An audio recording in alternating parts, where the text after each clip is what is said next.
Alors bonjour, mon nom c'est José et aujourd'hui c'est un nouveau message d'Ézéchiel. Et après l'avoir lu de nouveau, moi je lui ai donné le titre Ouvrir son esprit afin de voir plus loin que le bout de son nez. Oui, parce que, anyway, je vais vous le lire. Quand la vie commence à te sourire parfois et souvent, on dirait que cela ne se suit pas toujours sur tous les plans. Tu le sais, tu l'as vécu et tu le vis sur certains points de vue quelquefois. Mais ce n'est pas pour t'empêcher de progresser, c'est pour te faire ralentir, pour que tu puisses prendre le temps de penser et de réaliser certaines choses de ta vie qui ne sont pas en parallèle avec ce que tu es en train de faire ou de construire. Et qu'il faut, si l'on veut que tout avance de façon équitable, travailler sur l'amélioration de ce point en particulier. Cela peut avoir rapport avec notre façon de voir les choses qui pourrait être devenue démodée par rapport à notre évolution de vie. Exemple, tu veux vendre un produit que tu sais se vendrait bien, car tu crois en lui, mais tu éprouves un certain racisme face à certaines personnes parce qu'elles diffèrent de toi. Cela n'a rien à voir avec le produit, mais tout à voir avec la personne et ses origines.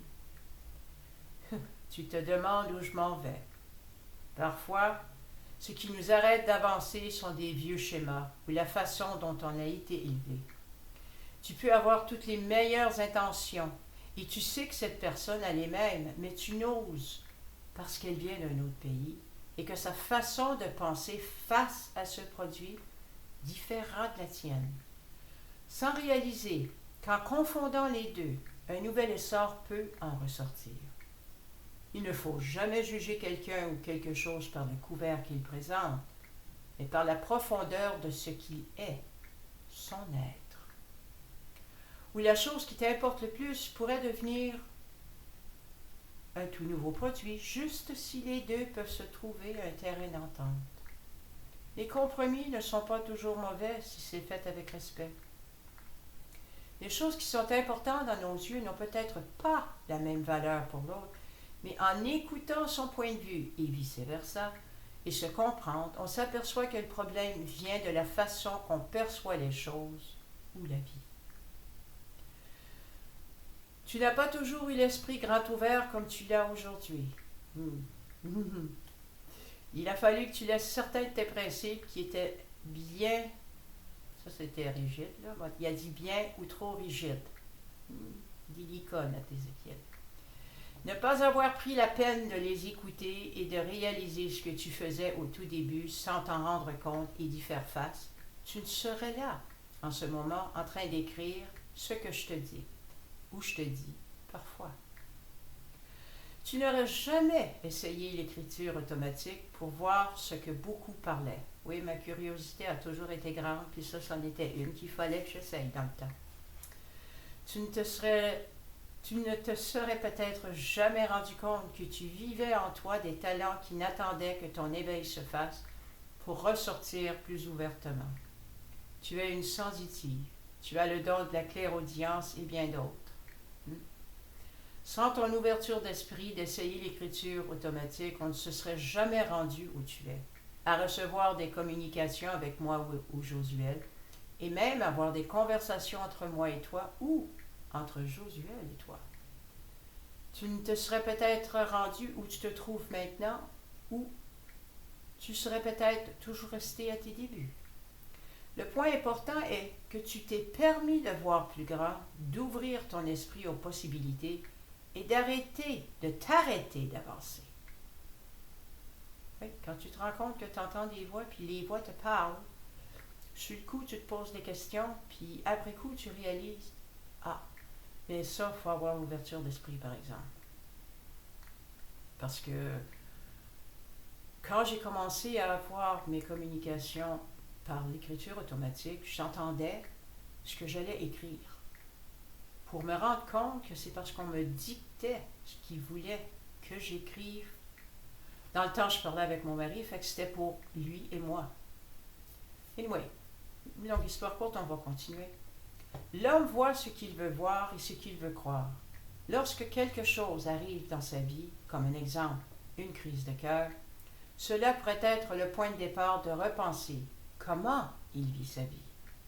S'il le fait, son ouverture d'esprit lui montre des choix, de nouvelles possibilités qui, à partir de là, il peut prendre ou rejeter. Pour d'autres, l'arrêt ne fut qu'un avertissement sans conséquence, et ils continuent ce qu'ils font jusqu'à ce que la vie leur dise « assez ». Et les conséquences peuvent être beaucoup plus dangereuses que s'ils avaient pris en considération cet avertissement. Ce produit que cet homme voulait mettre sur le marché peut ne jamais partir à grande échelle si ses préjugés ne changent pas face à certaines personnes ou situations. Oui, j'en conviens que certaines situations ne peuvent convenir, qu'il faut faire attention et se fier sur ses instincts dans certaines situations. Je ne parle pas de cela, mais des faux jugements qui nous ont été inculqués depuis notre enfance et tout au long de notre vie, qui n'ont jamais fait partie intégrante de nous, mais qui au premier abord nous ne remarquons pas jusqu'à ce que certains incidents, ici et là, nous arrivent et commencent à nous faire réfléchir. Cela peut inciter certaines personnes à se remettre en question, ou remettre en question la façon dont ils voient la vie et leur façon de voir les choses. Pour d'autres, dont l'esprit reste et resteront toujours fermés, ne verront que le mur qui se trouve en ce qu'ils veulent et ce qu'ils n'auront, tant et aussi longtemps qu'ils restent fermés dans de vieilles convictions, qui aujourd'hui n'ont plus leur place. Ce que je te dis n'est rien de nouveau, ce n'est rien de neuf. Mais oublie souvent que avancer et aller de l'avant, il faut voir plus loin que le bout de son nez. Là, vous comprenez pourquoi j'ai mis le titre. Et tant que l'on reste poigné, si je puis dire ainsi, ou de cette façon, rien ne changera. C'est avoir le respect de s'écouter intérieurement lorsqu'on sait, et surtout quand on le sait, que notre concept de vie est une ligne linéaire, sans espoir de se bâtir d'autres branches convergentes pour converger en de nouvelles possibilités. Prenez le temps de réfléchir et d'ouvrir vos horizons, afin de voir toutes les possibilités qui peuvent s'ouvrir à vous et non se laisser envahir par tout ce qui en découle, mais de trier ce qui est superflu. C'est en essayant ce qui marche et ce qui ne marche pas. Mais le secret est d'ouvrir son esprit pour débuter. Je vous laisse sur cette pensée. Mon nom est Ézéchiel, et je veille sur Josée depuis qu'elle est au monde et même avant. Passez une belle journée, et que l'amour, la paix veille sur vous tout au long de cette journée.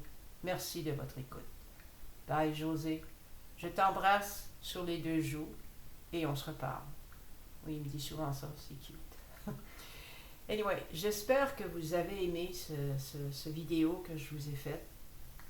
Et puis, si vous avez des questions, si vous voulez me parler, vous pouvez me laisser des messages. Si vous aimez ça, mettez-moi un like. Si vous voulez vous abonner, vous êtes les bienvenus. Là-dessus, je vous laisse. Aujourd'hui, si le temps est un petit peu plus frais, il fait beau soleil. Hier, on a eu un peu de pluie, fait que c'est plus frais aujourd'hui, puis j'aime ça. Anyway, je vous aime et passez une belle journée. Bye bye.